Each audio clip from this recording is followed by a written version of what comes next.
morning ela kap tribu pe sami tribu community di ngachungji ra kap tribu pa ani gule thama di section as mala yin composition on translation andre ni tamshi di indian amla shishira.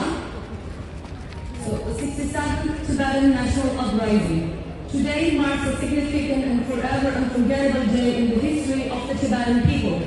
It has now been 67 years since the illegal and unlawful occupation of the entire land of Tibet by the Chinese Communist government in 1959, which was never be forgotten. The Chinese Communist government began its illegal encroachment into eastern Tibet around 1949, and then in 1959 forcibly occupied the entire Tibetan territory through military force in violation of all law. On the 10th of March 1959, in the capital city of Lhasa, the Tibetans of all three provinces, in one unanimous voice and with united hearts, gathered at Nobunaga Palace to rise up against the illegal actions of the Chinese Communist government, staging the first historic Tibetan uprising for freedom. Since then, Tibetans have been sacrificing their lives, wealth, and all their possessions, continuing to resist the Chinese Communist government in defense of Tibet's nationhood, people, religion, culture, environment, and the overall well-being of the Tibetan people.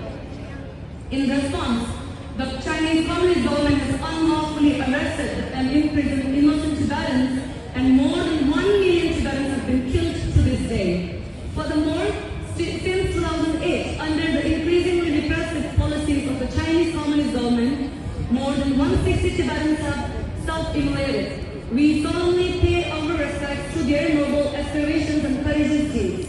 We also express our solidarity and heartfelt sympathy to the patriotic political prisoners who even today continue to suffer, torture, and oppression under Chinese rule, as well as our deep admiration for the Tibetans in exile who remain steadfast as a mountain with unwavering courage and resolve.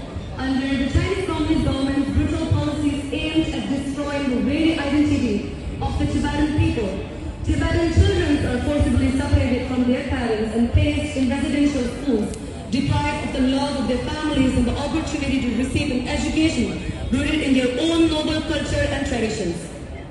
The Chinese Communist government continues its effort to forcibly instill its communist ideology into Tibetan children, seeking to transform them into Chinese people from the core.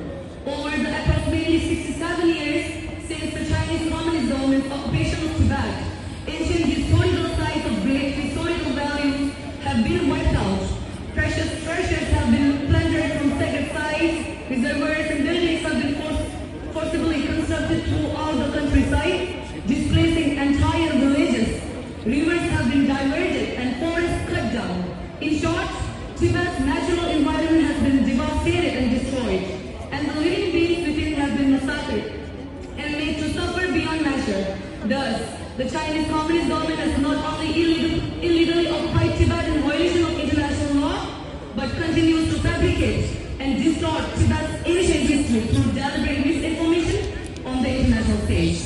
At this critical juncture, the issues of Tibet is language and literature, religion and culture, natural environment, and all Tibetan concerns are directly connected to world peace and the well-being of humanity. As the stabilization of Tibetan's regional stability undermines human rights and disrupts one of Asia's most vital ecological landscapes. Tibetan organizations jointly and sincerely thank the governments, parliamentarians, organizations, and the individuals around the world who have continued to offer their unwavering support for the Tibet cause and urge them to continue, even increase that support until the truth of Tibet is fully resolved. We close with our hearts turned toward hope and faith. We offer our infinite prayers and good wishes to His Holiness the 14th Dalai Lama to live for 100 years in good health, and may all his wishes and aspirations be continuously fulfilled. May the joyous day come when all Tibetans, both in exile and in the homeland, are reunited in our motherland Tibet. Free, free, free Tibet. Free Tibet! Yang dia bodoh ni, saya dah sisi dia lah. Maksudnya